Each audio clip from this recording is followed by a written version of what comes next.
Hi there, this is Troy Messenger back here with another Inkscape tutorial. So today I'm going to show you how to create this cool broken mirror effect on your text. Okay, so first of all what I'd like to do is set up the canvas. So if you will all click the view menu, what I would like you to do is switch from wide to default. Okay, so originally we have the toolbar over here on the right, but if we switch to default, we'll see the toolbar appear up here on the top.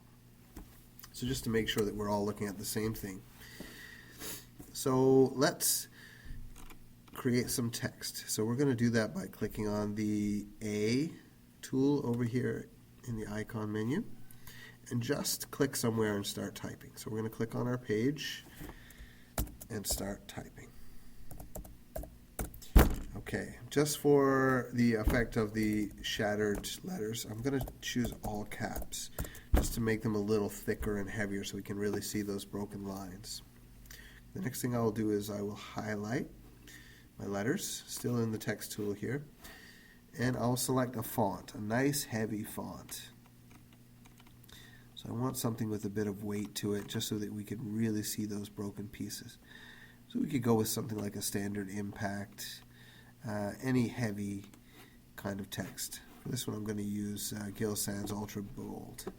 Really anything heavy will do. Okay, the next thing I'm going to do is I'm going to kern them a little bit, just to bring them a little closer together. So we can kern it by actually using this toolbar up here, as long as we still have the letter A selected. By clicking here, we can make those letters get a little bit closer. Almost touching would be the best.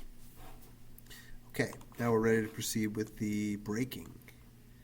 Okay, so we're going to start it by creating some triangles, and we're going to use the Bezier Curves tool to do that. So there's this little blue pen over here, and we're going to do single clicks at the vertex of each triangle. And finally return to start. So we get a nice triangle wedge. We want to make sure that wedge extends out beyond the border of the letters. Next I'm going to go down to the color menu at the bottom here, and I'm just going to select a color so that this fills in solid. Okay, now we're going to move to the select tool, and using the select tool I'm going to make sure that my triangle is selected, and holding the shift key that my letters are selected. Okay, now these two are selected. I'm going to right click and duplicate these. So now what I have is one identical copy on top of the other. I don't want to move them out of place, but I wanted to show you that they're actually there. So there's one identical copy on top.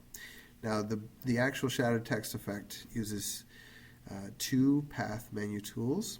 So the first one that we're going to do is path intersection, and that's actually going to leave a piece at the overlap spots of the triangle and the lettering. Okay, now you can't see it because it's black, but you can see that only this area is highlighted.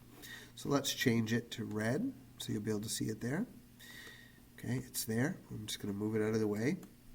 And now select the triangle again and shift select the letters, and then we're going to go path difference, and that's actually going to cut the hole. Okay, so we created the piece and then we cut the hole. So let's do another. We're going to repeat this many times. So single clicks at each point of the triangle.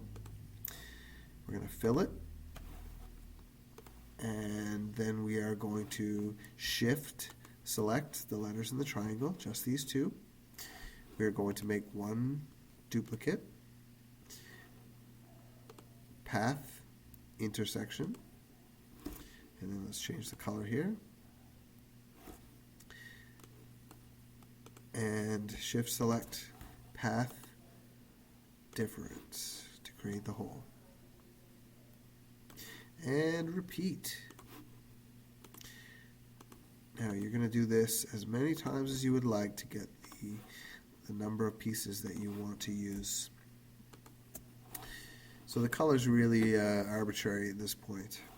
The important thing is the process. Duplicate, path, intersection, and we'll move that aside, path, difference. and repeat. Single clicks, fill the triangle, select tool, shift, select the black lettering, just these two, one duplicate, path, intersection, and shift, select again, black letters, path, difference. And let's just do a couple more small pieces.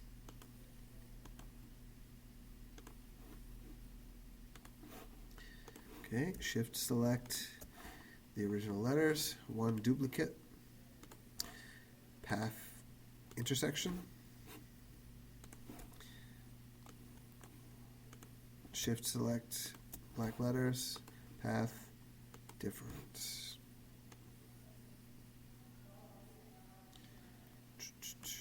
Why don't we just take the one more little piece off of here?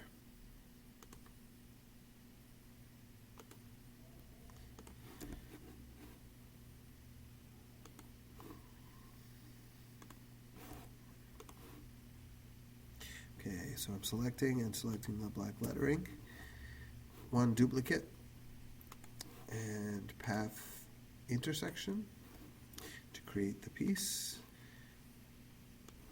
and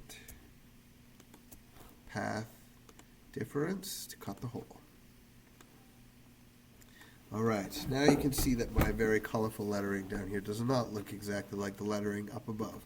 So the final way to get this effect to really pop is to add the shadow and the color gradient to do the mirrored effect. Again, purely aesthetic. It doesn't change the process, but just get these things looking the way that you want them to look. We are going to select them all by drawing a large box around them. And we will use the menu item path union. And that's going to take all these individual pieces and it's going to make them into one. So you see that they've actually become all one color as well by doing that. So these are all one item now.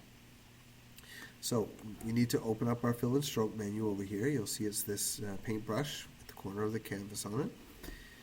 And make sure that this is selected. And what we're going to do is we're going to select the linear gradient button.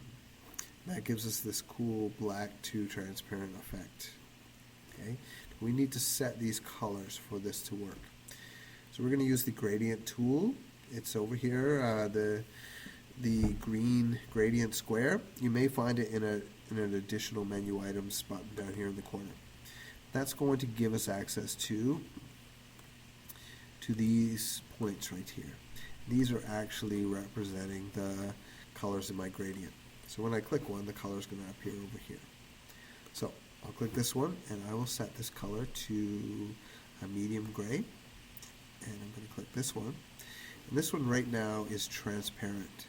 So if you notice this little alpha slider here, what we're going to do is we're going to slide that all the way over to 255.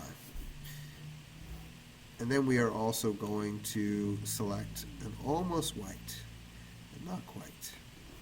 All right, that's going to give us that dark gray to light coloring.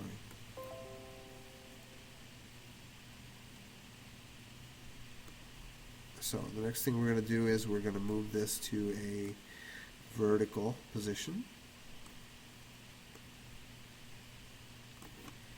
Okay, and we're going to add that shadow. So to add the shadow, we're going to make one more duplicate. So it's right on top now. And we are going to set its color to black, just by clicking down here. Black. We are going to add a slight blur to it, just 2%. And we are going to select object lower to the bottom to have that appear behind our lettering. And there you have it, our broken mirror text effect.